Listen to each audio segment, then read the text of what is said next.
tal? Bienvenidos a La Pepa. Este es el programa en alianza de Canal Capital y de lasillavacía.com, donde desmontamos las mentiras. Las encuestas han sido durante años, en Colombia y en el mundo, una fuente prioritaria de información en momentos clave como los procesos electorales. No obstante, recientemente han ocurrido casos como el plebiscito en Colombia o el Brexit en el Reino Unido, donde el resultado en las urnas no fue el que se predecía. Ahora arranca la carrera por la presidencia en nuestro país. Vale la pena entonces detenerse en las encuestas para conocer su verdadero alcance. A más de 7 meses de las elecciones presidenciales en Colombia, aún es incierto quién tiene más opciones para llegar a la Casa de Nariño. En este 2017 se han venido conociendo las encuestas de diferentes firmas sobre lo que piensan los colombianos de los precandidatos que están aspirando a ocupar la presidencia. En este juego electoral, las encuestas siempre ocupan un lugar importante. Son un recurso de opinión pública en la que se hacen preguntas estratégicamente diseñadas para extraer información específica a los miembros de un sector de la población. Según los datos que arrojen, se toman una serie de decisiones que influirán directamente en el futuro. Las encuestas son fundamentales en cualquier campaña. Ayudan a conseguir más financiadores, a tener acceso a los medios, a tener información de cómo está la campaña e incluso para sonar entre las opciones cuando aún no se tienen muchas posibilidades. Lo primero es que las encuestas no pueden predecir el futuro, no son un instrumento para eso y de hecho yo no conozco a nadie que sea capaz de predecir el futuro. Una buena encuesta es una encuesta que alimenta la opinión pública, que permite el debate, que además es transparente y que además la gente puede ir y mirar con rigor técnico cómo se construyó y cómo se elaboró. La encuesta mide la percepción de la sociedad en un momento dado frente a unos temas y unas circunstancias muy concretas, pero no es un instrumento para predecir el futuro.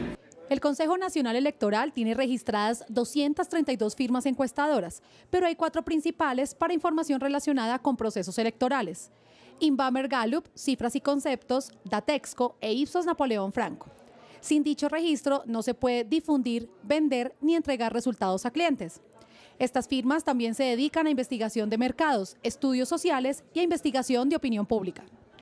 Sin embargo, la creencia en los resultados de las encuestas es cada vez más un escenario de discusión.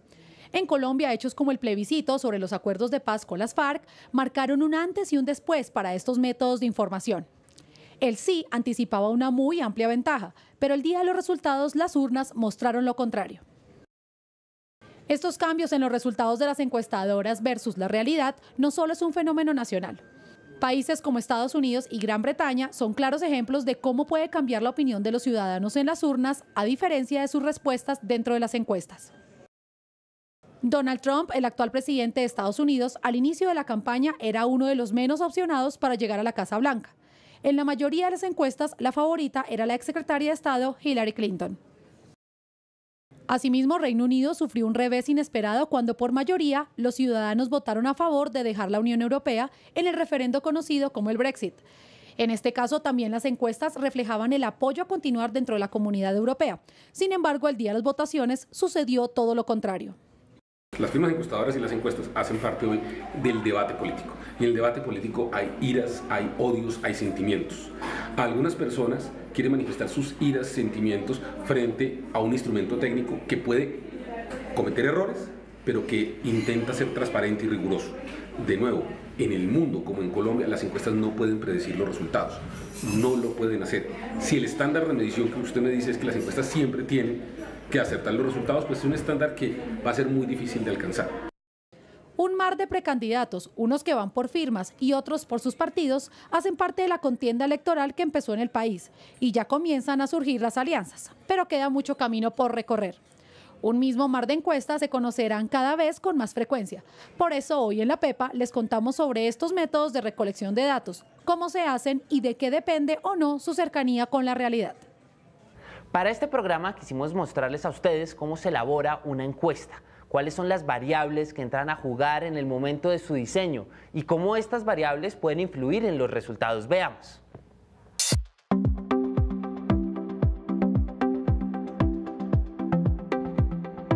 Bueno, estamos con 3 invitados que son expertos en estos temas de encuestas. Estamos con Miguel García, él es profesor de la Universidad de los Andes y es codirector del Observatorio para la Democracia.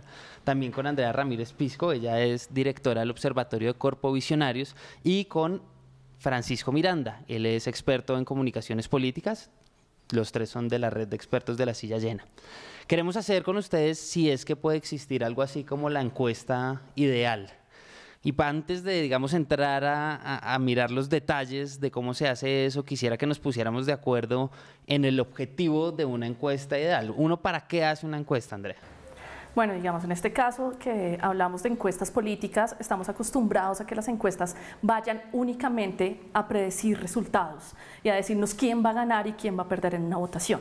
Realmente uno debería ser un poco más ambicioso, utilizar esas encuestas más a profundidad y poder tener perfiles de votantes, hacer seguimiento detallado a candidatos, debería hacer también seguimiento a propuestas políticas, mirar qué define la intención de un votante, si es el candidato, si es el partido, si es la propuesta, pero digamos, eso implica, como tú dices, entonces, hacer un tipo nuestra de encuesta ideal no busca predecir resultados, que eso es un poco raro para la gente que está acostumbrada a leer titulares en medios, y es, bueno, va a ganar fulano o sutano de tal partido, azul o morado.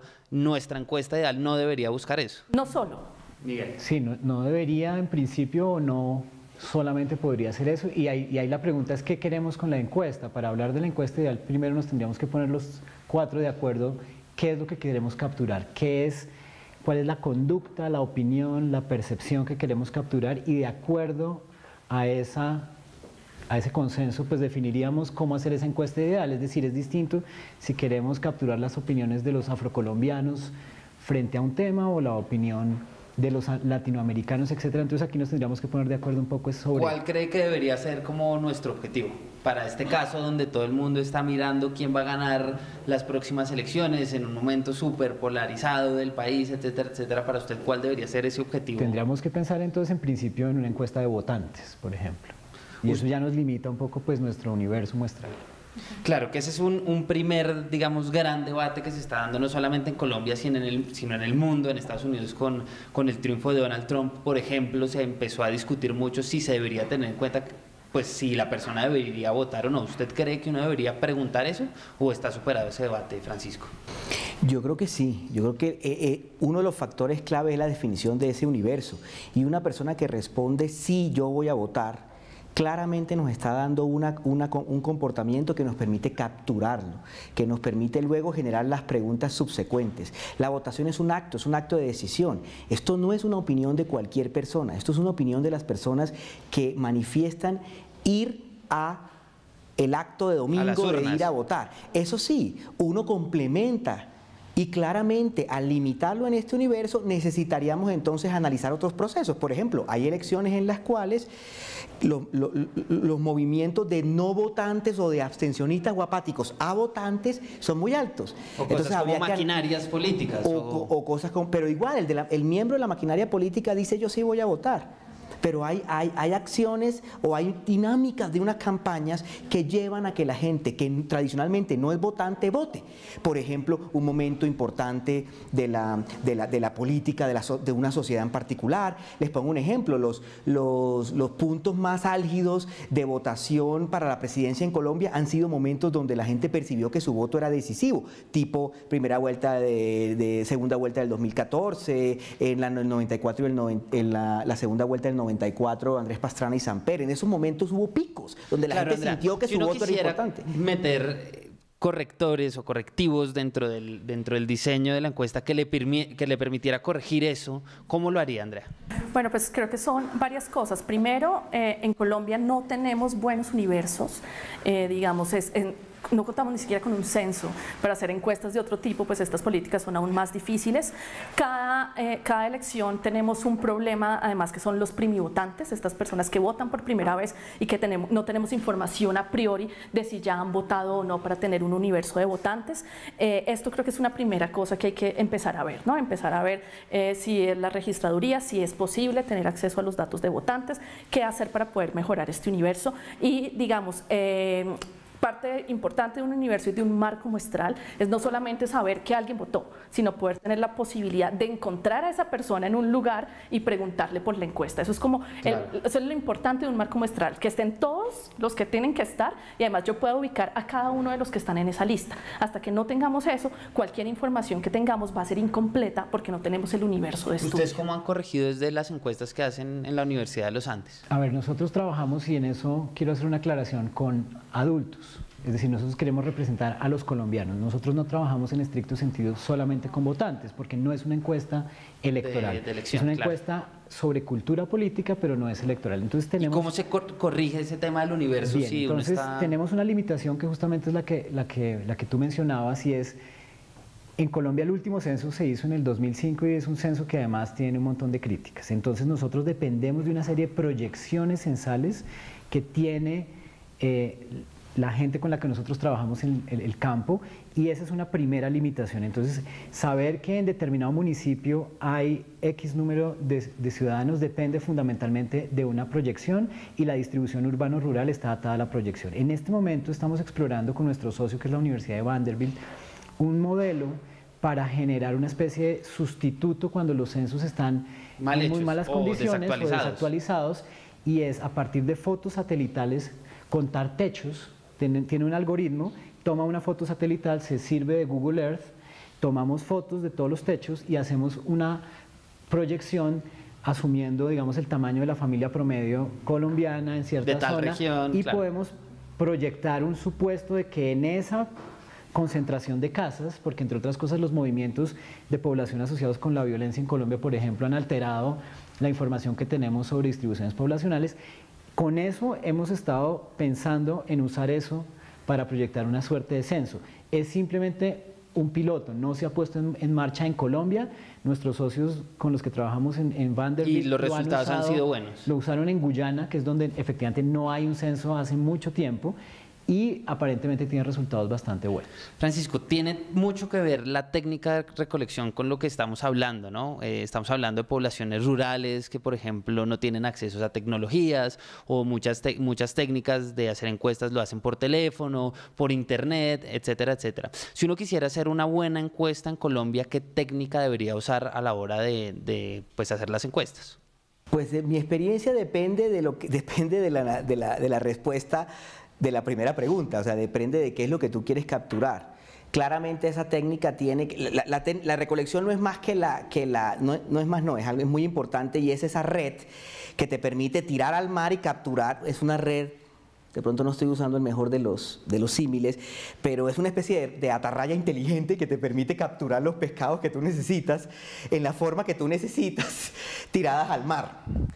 Bueno, permítame ese ejemplo, pero más o menos así está funciona. bueno para aterrizar un poquito la discusión. Entonces, claramente la discusión que se da es que no todas las técnicas son iguales, y una verdaderamente tiene unos costos económicos diferentes que la recolección, por ejemplo, telefónica, vis a vis una realidad en que las personas están dejando de tener Teléfono fijo, por ejemplo. fijos, líneas fijas, las recolecciones, por ejemplo, puerta a puerta, que le permiten al encuestador o a la persona recolectora tener una verificación real de lo que está diciendo, poder tener inclusive preguntas de control que le permita, y tener una visibilidad de la persona que le está respondiendo. Si uno quisiera hacerlo, idealmente debería ser puerta a puerta, digamos, cara a cara con encuestadores y pues formularios o... Yo diría iPads. que sí, es decir, ahí hay obviamente distintas visiones, pero creo yo que a pesar de las limitaciones que tiene la encuesta cara a cara para hacer cierto tipo de preguntas, para preguntar cierto tipo de cosas,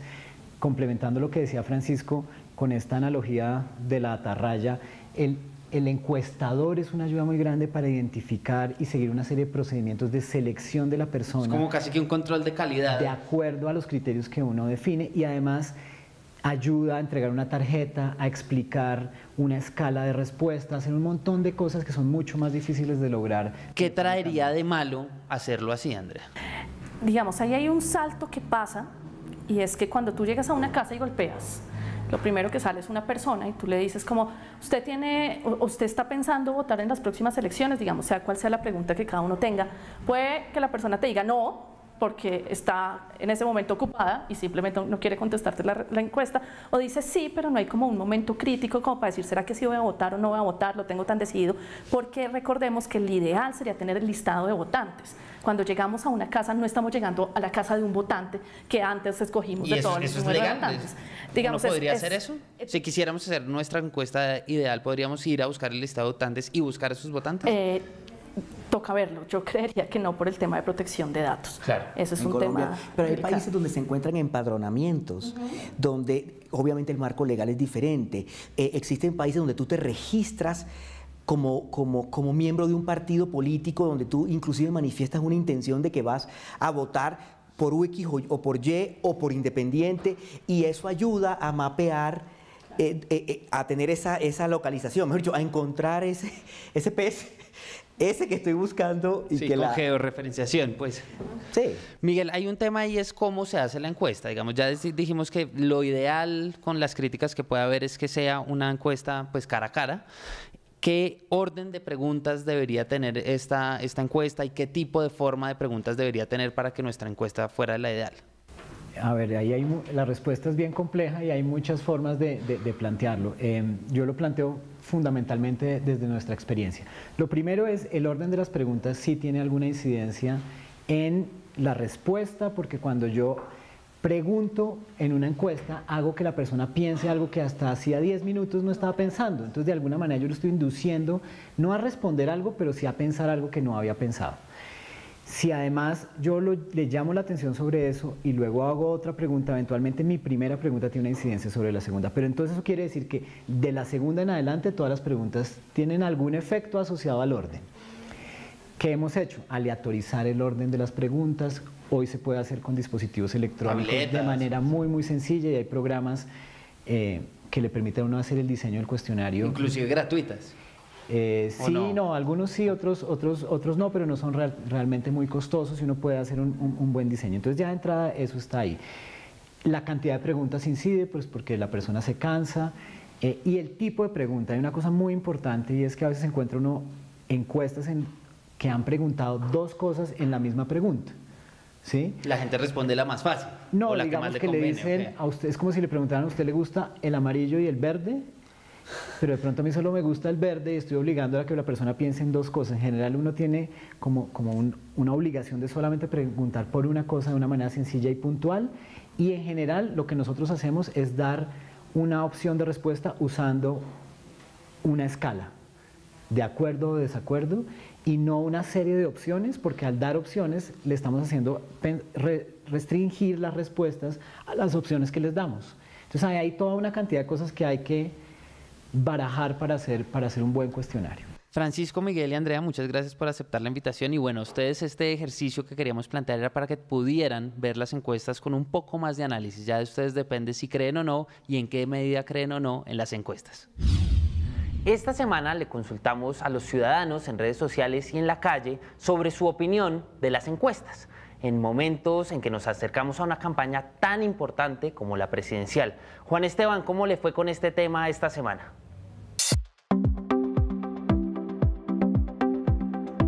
Hola Eduardo, buenas noches. Pues encontramos cosas muy interesantes. A diferencia de otras semanas, esta vez lo que nos dijeron en redes sociales ustedes es que creen que la gran mayoría de estos mitos son ciertos, y a veces por un porcentaje muy alto.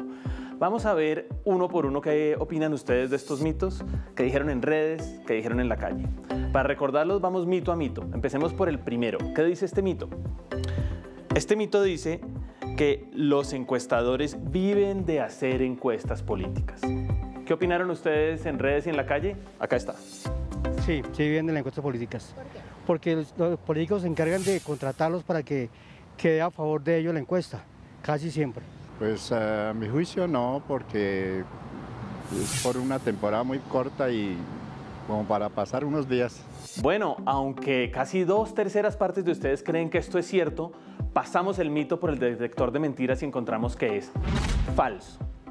Es falso porque las encuestadoras famosas, digamos, que aparecen en todos los medios estos días por encuestas políticas y que seguirán apareciendo de aquí a las elecciones legislativas de marzo y a las presidenciales de mayo, no viven básicamente de encuestas políticas.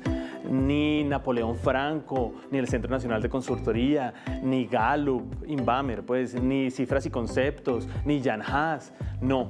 Ellos viven básicamente de hacerles estudios de mercado a empresas o estudios de reputación. Son también encuestas, sondeos que tienen una metodología muy parecida a estas, que no son públicas, son para consumo privado y por la cual tienen negocios además de manera permanente, porque estas electorales solo son en algunos momentos muy específicos, cuando se vienen las elecciones. Eso no quiere decir que no sean importantes. Son importantes porque, claro, le cobran básicamente a los medios que las encargan y además tienen otra cosa muy importante, les da reputación, les da visibilidad en el mercado, porque claro, ¿quiénes de ustedes saben qué encuestas o sondeos hacen para empresas, cualquiera de ellas?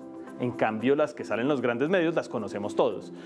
Entonces, sí son importantes, pero no viven de ellas. Pasemos al segundo mito. ¿Qué dice este mito? Este dice que las encuestas políticas no le pegan a nada. ¿Qué opinaron ustedes en la calle? ¿Qué dijeron en redes? Recordémoslo acá. Pues yo creo que sí, porque es una gran cantidad para poder tomar una solución, para poder dar una buena respuesta. Yo creo que no le pegan a nada, porque normalmente las personas cuando le hacen una pregunta en la calle responden por lo que piensan en el momento, pero ya al momento de ir a votar no votan los mismos o lo que pasa en esos días cambia la decisión de la persona al votar. Bueno, pues casi 3 de cada 4 de ustedes nos dijo en redes que sí, que es cierto, que no le pegan a nada. Nosotros pasamos este mito por el detector de mentiras y encontramos que es exagerado. Es decir, que no estaban ustedes tan lejos de la realidad. ¿Por qué es exagerado? Es exagerado porque es cierto que cuando uno revisa y compara lo que decían las encuestas frente a los resultados electorales, casi siempre se rajan. En La Silla Vacía revisamos, por ejemplo, en 2015, 21 encuestas de las elecciones locales de 2011 y de las elecciones presidenciales de 2014 y solo una, la Inbamer Gallup en Medellín, estaba dentro del margen de error con los resultados finales. Todas las demás en diferentes ciudades de diferentes encuestadoras no le pegaban. Entonces uno diría, hombre, esto es prácticamente cierto. No porque hay algo técnico que hay que entender que es importantísimo y que es objeto de un gran debate. Y es que, como dicen siempre los encuestadores, las encuestas no son para predecir lo que va a pasar mañana o dentro de un mes o dentro de un año, sino para mostrarnos la foto de hoy, de cómo está la opinión hoy. Entonces, en ese sentido, no tendrían por qué hoy decir lo que va a pasar dentro de 3 meses o 6 meses. Sin embargo, y aquí es donde la sospecha, la duda y el mito tienen fuerza, muchas veces nos pasa que hay encuestas que se hicieron al tiempo y que arrojan resultados distintos. Entonces uno dice, pues al fin, ¿qué? ¿Qué es lo que de verdad cree la opinión? Eso es lo primero. Y lo segundo es que pues igual en los medios las encuestas, mejor dicho, de hoy, parecen mostrar lo que va a pasar mañana, nos ponen a todos a actuar y entonces uno dice, hombre, deberían estar alineados con lo que de verdad está ocurriendo. Entonces al final esto es exagerado y es objeto de un gran debate que seguiremos viendo en los próximos meses. Recordemos cuál es el tercer mito. Esto dice, encuestar a 1000 personas no refleja nada. ¿Ustedes qué opinaron? ¿Qué creyeron en la calle y en redes? Aquí está. Sí, me parece que es un método que todo el mundo debe utilizar para saber qué opinan los demás, qué se debe hacer y qué no. No refleja para nada, eso no tiene ningún sentido. ¿Por qué? Porque esa cantidad para el número que tenemos es eficiente, totalmente eficiente. Este mito, igualito que el anterior, casi 3 de cada 4 de ustedes creen que es cierto, que encuestar a 1000 personas no refleja nada. Lo pasamos por el detector de mentiras, revisamos, hablamos con encuestadores y encontramos que esto es debatible. ¿Por qué es debatible? Pues esencialmente porque 1000 personas pueden ser pocas, muchas o las que uno más o menos necesita dependiendo de a quién le esté preguntando, qué esté preguntando y cómo esté preguntando. Es decir, es una cuestión técnica que puede ser cierta o falsa dependiendo de cada caso específico. Trato de explicarles. En encuestas en general, si ustedes le preguntan a 1000 personas en una universidad, digamos, donde hay 8000 estudiantes, es mucha gente. Muchos estadígrafos decían se gastaron la plata y el tiempo preguntándole a tantos. Podrían haberle preguntado a menos y no habría ningún cambio sobre el resultado final o un cambio muy leve, marginal sobre el resultado final. Entonces depende. Si nos vamos ya a las encuestas políticas específicamente, de nuevo depende. ¿Y de qué depende? Si ustedes miran, por ejemplo, las encuestas de Inbamer Gallup, por lo general, solo reflejan lo que se opina en las 5 principales ciudades. 5 ciudades. 1000 personas frente a la población de 1000 ciudades es una proporción más alta que si es de todo el país, como en otras encuestadoras que son todo o casi todo el país. Entonces es distinto. Pero hay aún más allá una cuestión técnica compleja de explicar. Depende cómo escoja yo a esas 1000 personas. yo tengo que distribuirlas en principio para que estén en las diferentes regiones, haya hombres y mujeres, haya gente joven y gente mayor, haya gente de todas las ideologías. Y ahí, de cómo se arme la muestra, pues uno puede tener 1000 personas totalmente sesgadas o 1000 personas muy bien distribuidas y que nos arrojen el resultado. Entonces, al final, este mito depende de cuando uno se mete en los detalles, allá donde está el diablo, en las minucias, y puede ser cierto o no, por lo tanto, es debatible.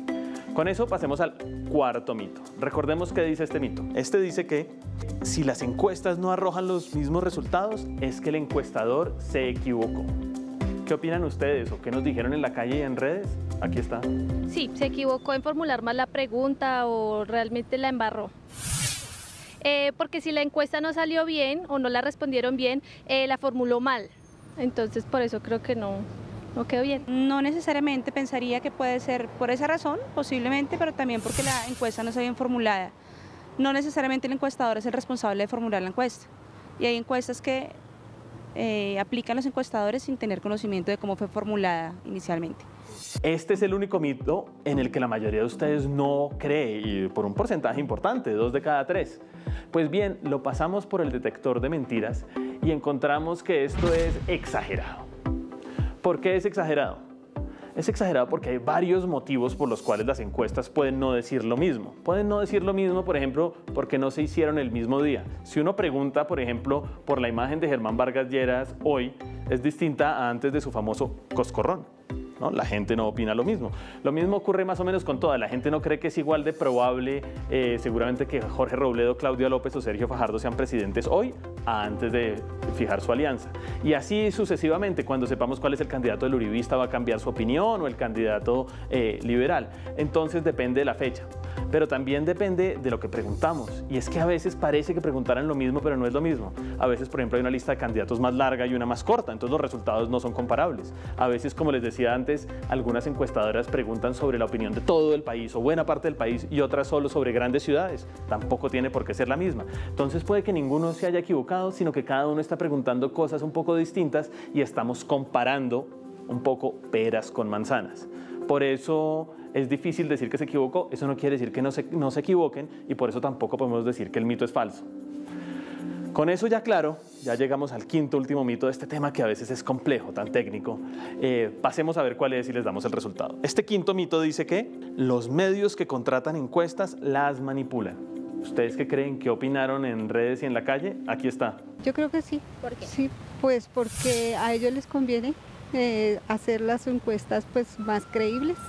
Yo digo que no, la verdad yo pienso que los medios lo hacen es como un intermediario, y lo hacen es para que los ciudadanos informen y sepan pues digamos qué candidatos, o en este caso los presidenciales que vienen ahorita, qué candidatos son los más votados o lo que la gente más quiere, pero no creo que ellos tengan que ver nada con esa dinámica. Bueno, como ven, es arrasadora la mayoría que cree que sí las manipulan. Nosotros revisamos en el detector de mentiras. Estuvimos averiguando sobre hechos pasados y demás, y encontramos que es inchequeable.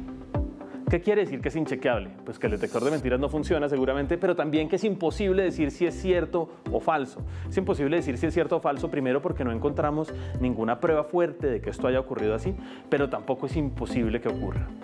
Y no es imposible que ocurra, y digamos la sospecha que tienen ustedes tiene sentido por algunos motivos. El primero es que la gran mayoría de estas encuestas electorales las contratan medios, normalmente medios que se agrupan, que se asocian, medios grandes, que se agrupan para invertir porque esto vale mucho, y contratan a una encuestadora y le dicen: vamos a hacer un contrato para que en los 6 meses anteriores a las elecciones o algo así, ustedes nos hagan tantas encuestas, y se sientan las encuestadoras y los medios y definen cuántas encuestas son, de qué temas se va a preguntar en general, y luego antes de cada encuesta vuelven a decir: metemos a este aspirante, no metemos a este aspirante. Ustedes se pueden imaginar, hoy que tenemos 20 y tantos aspirantes, preguntamos por todos, eso desgasta a la gente. También definen cosas como: le preguntamos a 400 personas o a 4.000, eso vale más, lo hacemos por teléfono, vamos presencialmente. Todo eso que impacta en el costo y por lo tanto es muy importante para los medios que están contratando, pero también impacta en el resultado, pues es una manera en que los medios se meten a las encuestas. Y de esa manera hay un espacio para, de manera voluntaria o involuntaria, pues hacer que terminen diciendo o que tiendan a una cosa o a otra. muchas veces, y esto digamos lo sabemos, hay encuestadoras que tienen listas, terminan las encuestas y ocurre algo importantísimo. Digamos que se retire un candidato presidencial. El medio puede decir, oiga, yo le financio que vuelva a hacer la encuesta o no, y eso nos va a cambiar lo que ocurre al final. Entonces, en esa medida, los medios sí tienen una incidencia muy grande sobre el contenido de las encuestas, por no hablar después de cómo las analizamos o las contamos, y existe ese espacio, pero de nuevo no encontramos nada que demuestre que esto ha ocurrido, y menos a sabiendas y a voluntad, por lo tanto es inchequeable. Con eso claro, pues les agradecemos estar con nosotros como todas las semanas aquí en Los Mitos de la Pepa. Esperamos que estén con nosotros el próximo domingo en los mitos siguientes y que estén pendientes de las redes sociales, tanto de Canal Capital como de La Silla Vacía, para que contesten a los mitos del tema que se viene. Entonces, nos vemos el domingo. Gracias.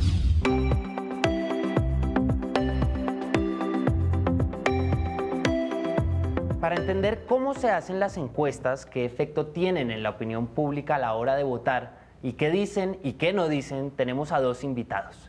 Ellos son Juan Carlos Rodríguez Raga, él es profesor del Departamento de Ciencia Política de la Universidad de los Andes, es codirector del Observatorio de la Democracia de ese departamento y es exmiembro de la Misión Electoral Especial. También invitamos a Javier Restrepo, él es director del área de investigación en FTI Consulting, una firma de comunicaciones estratégicas, y trabajó durante más de 10 años en Ipsos, la reconocida firma encuestadora. Bienvenidos los dos. Muchas gracias. Gracias.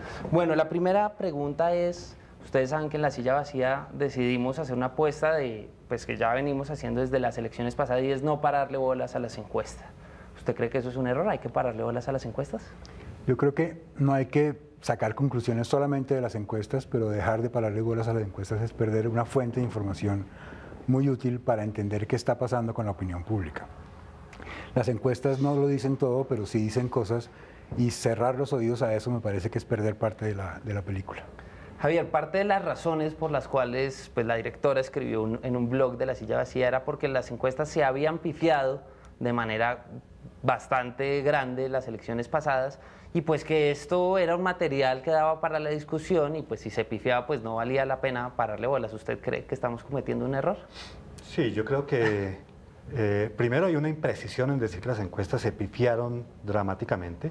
Creo efectivamente que hay una serie de razones por las cuales, y aquí habría un mea culpa de los encuestadores, por las cuales las encuestas no han dado exactamente en la cifra digamos, de las elecciones. De golpe lo que pasamos es al campo de la especulación, y yo me pregunto con qué criterio, con qué validez, con qué grado de certeza comparamos la especulación con los datos que provienen de las encuestas. Aunque no sirvan para todo, aunque no sean perfectas, creo que son una herramienta muy valiosa. Claro, usted dice las encuestas no sirven para predecir el comportamiento futuro, ¿cierto? Entonces, ¿para qué sirven, Juan Carlos? Para tratar de entender cómo operan los votantes, para tratar de entender qué están pensando en un momento dado, en una coyuntura dada.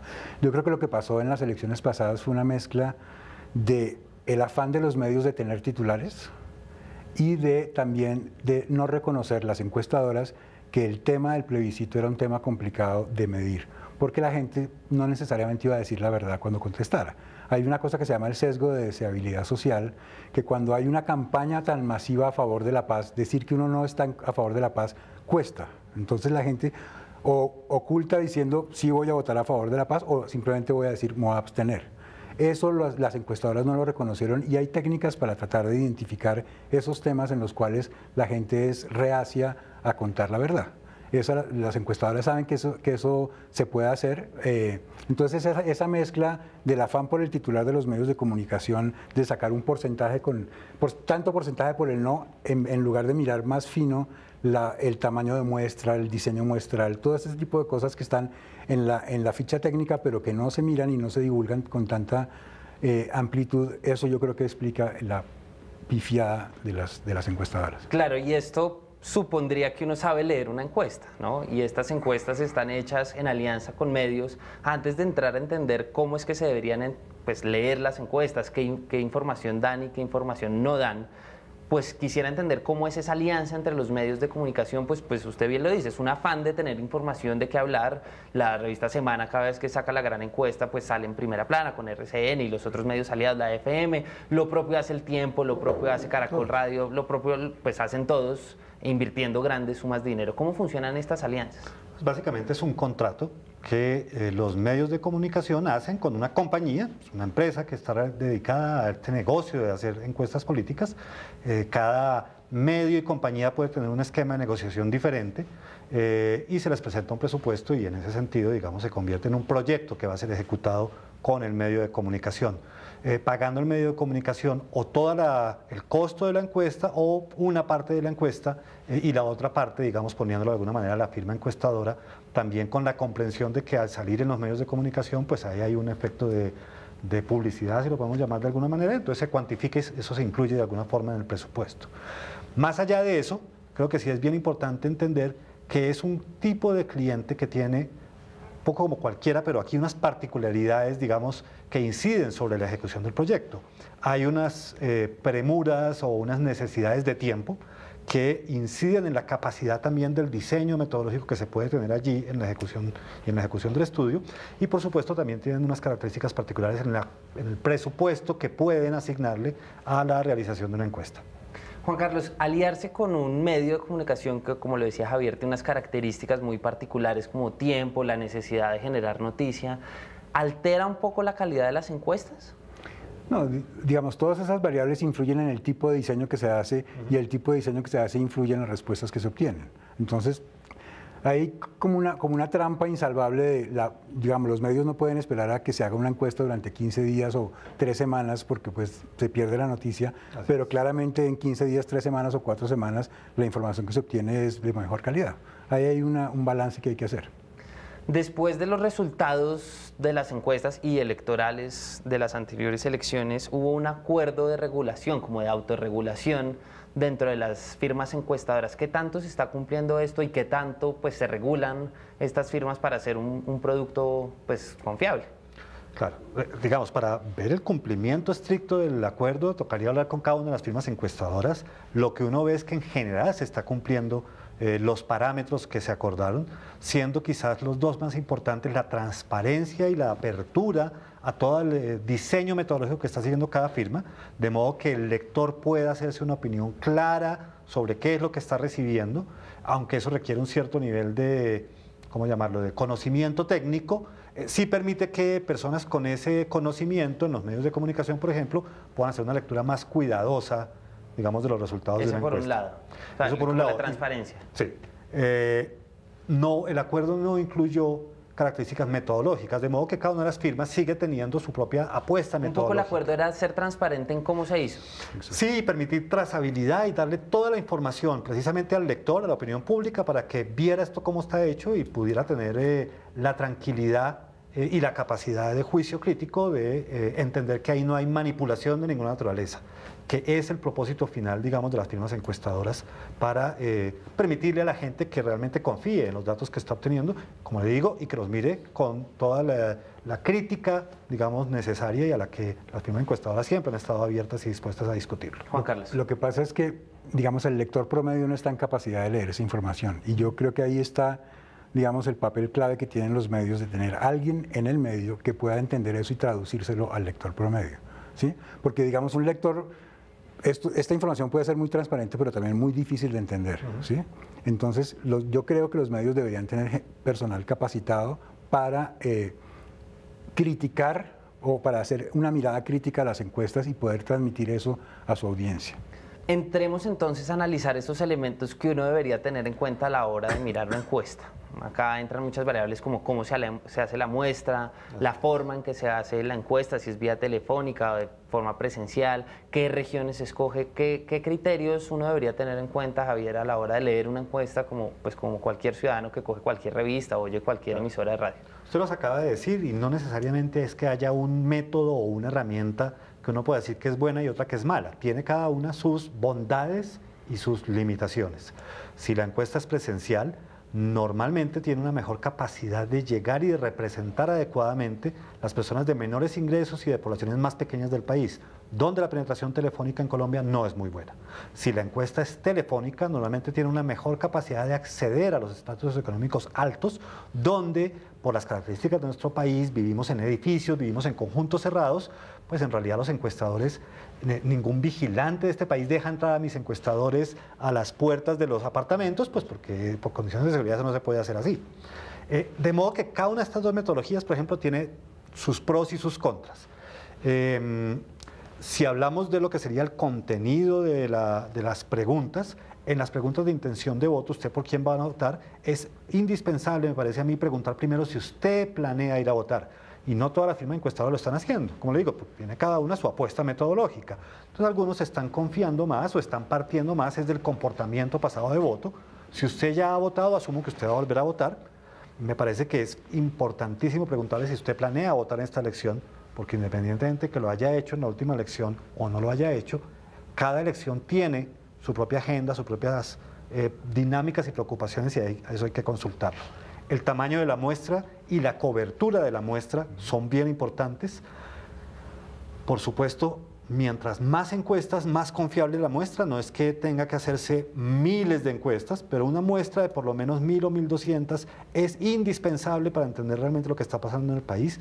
Por debajo de eso es una muestra cuyo margen de error seguramente va a ser muy elevado y los resultados van a tener, digamos, mucha más variabilidad. Y el tema de la cobertura, tanto o incluso más importante que el tamaño de la muestra, es que la encuesta represente adecuadamente no solo la opinión de las principales capitales, sino en realidad la opinión de capitales, ciudades intermedias y pequeños municipios del país en toda la geografía nacional. Ojo, es una muestra. Esto no quiere decir que haya que ir a cada uno de los 1000 y tantos municipios que tiene Colombia, pero sí que en la muestra, en la proporción a cómo están en la población, estén representados todo tipo de municipios, todo tipo de regiones del país y, por supuesto, demográficamente hablando, pues tanto hombres como mujeres, de todas las edades, de todos los niveles socioeconómicos. Juan Carlos, no sé si tiene algo que agregar en ese punto, si ya Javier... No, digamos, hay que tener en cuenta de lo que hablábamos antes, los diseños muestrales más complejos y más precisos son más costosos, ¿sí? Entonces, y toman más tiempo y toman más tiempo, ¿sí? Entonces, por ejemplo, si uno quiere hablar del colombiano, tiene que pensar en áreas rurales y áreas urbanas. Ir a áreas rurales es costoso y es lento. Entonces eso hay que tenerlo en cuenta en eso. Ahora, un elemento adicional a la muestra es el diseño del cuestionario. El cuestionario tiene que estar bien diseñado, estar probado, estar piloteado y para ciertos temas existen formas de preguntar para tratar de descubrir o de desenterrar esa verdad que los encuestadores no quieren revelar. Parte de los problemas que tiene una encuesta presencial, que es mucho más precisa y mucho más confiable, es que el encuestado está en presencia de otra persona y decir cosas en presencia de otra persona a veces cuesta, ¿sí? Entonces, por ejemplo, hay encuestas que tratan de medir el consumo de marihuana, por decir algo, ¿sí? A la gente no le gusta confesar que fuma marihuana, entonces hay que hacer preguntas indirectas para entender ese tipo de cosas. Con el plebiscito pasó algo similar, yo creo, con el Brexit yo creo que pasó algo similar. La gente no necesariamente se animaba a decir, efectivamente yo voy a votar no en el plebiscito por la paz, entonces ocultaba eso y eso pues alteraba los resultados. Un poco los rumores dicen que el plebiscito en encuestas que tenía el gobierno ya decía que iba a ganar el no y que eso se sabía dentro de encuestas privadas, ¿cierto? ¿Por qué sucede eso? Porque hay unas encuestas privadas que aparentemente, insisto, no las conozco, pero es lo que uno oye en los pasillos, son más fieles a predecir el resultado, partiendo de la base que las encuestas no predicen el resultado, pero pues algo dirán. No conozco esas encuestas tampoco, por lo cual me queda muy difícil dar una opinión de qué pudieron haber hecho de forma diferente si es que de verdad existieron esos resultados, pero sí quisiera mencionar que las encuestas que se realizaron para ser publicadas sobre el plebiscito pararon en la toma de información un poco más de una semana antes de la fecha del plebiscito, de hecho como 15 días antes, porque por la publicación de encuestas había veda la publicación de encuestas y por la publicación de encuestas, mientras usted toma la información, la procesa, prepara un informe, se lo entrega a los medios a su vez preparan su informe para publicarlo y todo esto una semana antes de la publicación de encuestas, pues de la fecha del referéndum, pues estamos hablando de un campo que paró 15 días antes. Si el gobierno pudo, no solo el gobierno, cualquier entidad que estuviera dispuesta a financiar de forma privada pudo seguir midiendo. ¿Cuánto vale una buena encuesta más o menos? Bastantes millones de pesos, por supuesto. Depende de todo esto. No. Cientos.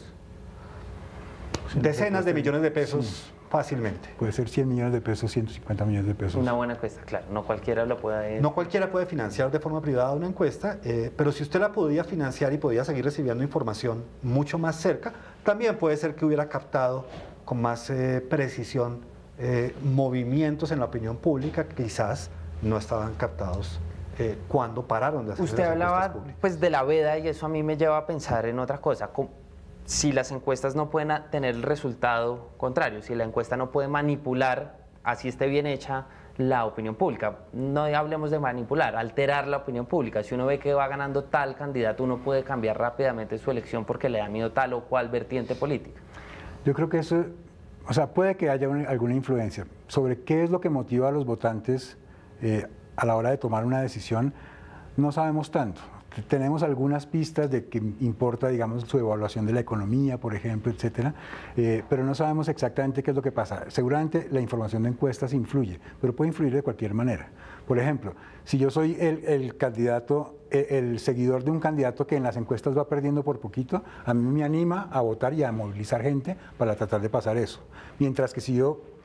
pero también me puede desanimar a votar por esa persona y no salir a votar. Entonces, sí puede que tenga un impacto, pero no necesariamente es un impacto en un sentido o en el otro, sino... O sea, ¿usted estaría de acuerdo que no son tan determinantes las encuestas en la toma de decisión? No solo eso, porque como lo dice muy bien Juan Carlos, además no hay ningún estudio que... Es decir, hay muchos estudios... Hay muchos estudios que lo que demuestran es que no hay forma de tener evidencia clara de si afectan o no y en qué dirección.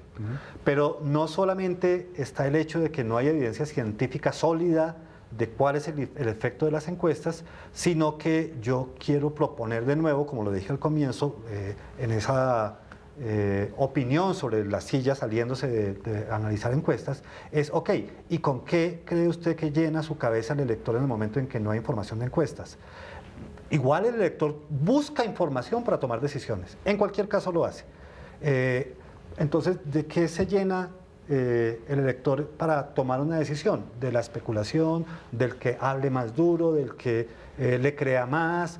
Las encuestas van a ser uno más de esos actores que están jugando, entregando la información a la gente. Yo se la puedo quitar del escenario, que es un poco lo que hace la veda, pero nunca le quito todos los otros actores que están diciéndole al elector: vota por mí, vota por él, este es el que va a ganar. Eso sigue pasando. Entonces, yo personalmente nunca he estado de acuerdo con el tema de la veda, la publicación de encuestas, porque me parece que en realidad es restringir a quienes sí tienen presupuesto, a quienes sí pueden gastarse esos 100 y pico millones de pesos que hablábamos hace un momento, la posibilidad de tener información más confiable que la pura especulación, con sus limitaciones, sí, sin duda, pero mucho más valiosa que quedarnos en el éter de especulemos y creamos y digamos que, y a mí me parece y a ti te parece. Juan Carlos, ahora vienen unas elecciones presidenciales que son muy particulares, no solamente porque son presidenciales, sino porque vienen en un momento del país muy particular, con una polarización muy grande todavía del proceso de paz, donde el uribismo está buscando volver a llegar al poder, donde no se sabe muy bien quién es el sucesor del actual presidente Juan Manuel Santos, y donde hay un sector independiente, digamos, lo que en la silla vacía llamamos los nini, que están tratando de ganar esa fuerza de los indignados un poco. ¿Cómo debería, teniendo en cuenta ese panorama un poco rápido, jugar las encuestas en este panorama? Yo creo que, digamos, en primer lugar uno tendría que pensar que las encuestas que se hacen hoy en día es un poco estirar el concepto de intención de voto. O sea, en este momento están apenas despegando las campañas, no se sabe quiénes son los candidatos. El enorme porcentaje de personas que dicen que no saben por quién van a votar es porque no saben, porque no, está muy pronto para hacer eso, ¿sí? Ahora, en este momento, dadas las condiciones del país, yo creo que el tema de la exposición en medios masivos va a ser muy importante, porque los partidos están como en retroceso en este momento. Los partidos están en un momento de crisis de credibilidad frente a la ciudadanía, eso lo muestran nuestros estudios. Digamos, los partidos nunca han tenido mucho prestigio, pero nunca han tenido tan poquito como ahora. Y eso ha hecho que los candidatos no necesariamente traten de alinearse con un partido. Un partido es aquel que permite canalizar las preferencias de las personas hacia un candidato o hacia una persona. En ausencia de eso, los medios de movilización son distintos y están ahí, digamos, como en los medios masivos, las redes sociales, etc. Las encuestas pueden ayudar a medir cómo se está moviendo eso, pero pues hablar de intención de voto en este momento me parece que es prematuro.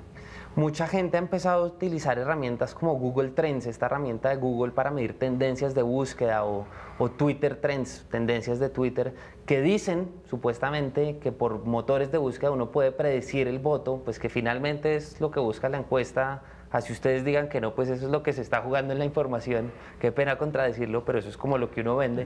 Eso es lo que quiere el periodista, eso es lo que quisiera la gente también. Claro, pero estas nuevas formas de Google o Twitter o Facebook no son más acordes con la nueva realidad de redes sociales y pudieran llegar a medir un poco mejor esto.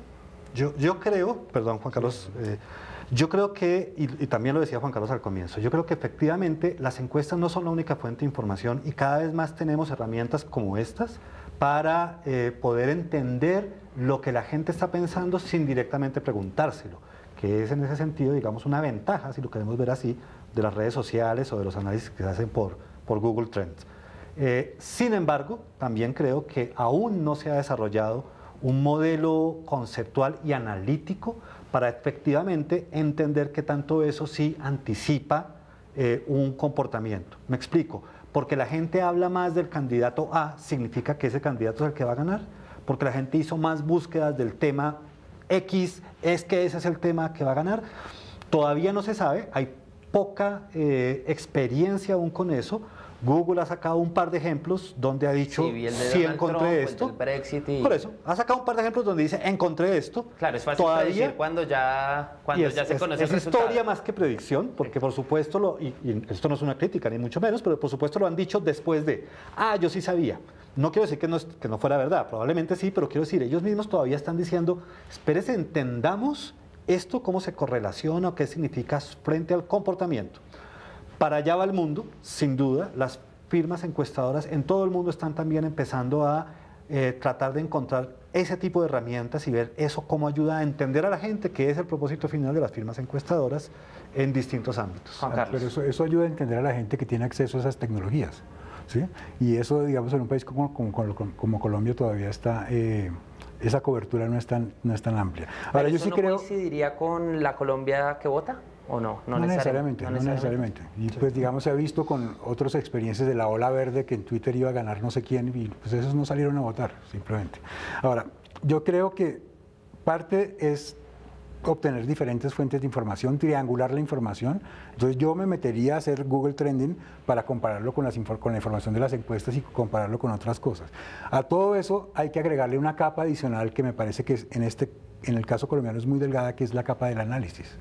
Porque los datos están ahí, pero hay que analizarlos y entenderlos y explorarlos y sacarles las pitas para que se puedan presentar resultados, que se pueda presentar información y no datos, ¿sí? Ahí está la capa de análisis que hay que agregarle. Juan Carlos y Javier, muchas gracias por aceptar la invitación a este programa. Los invito a ustedes y a los televidentes a que vayamos a la redacción de La Silla Vacía, donde Juanita León nos contará lo que fue noticia y lo que viene en la agenda noticiosa. Juanita.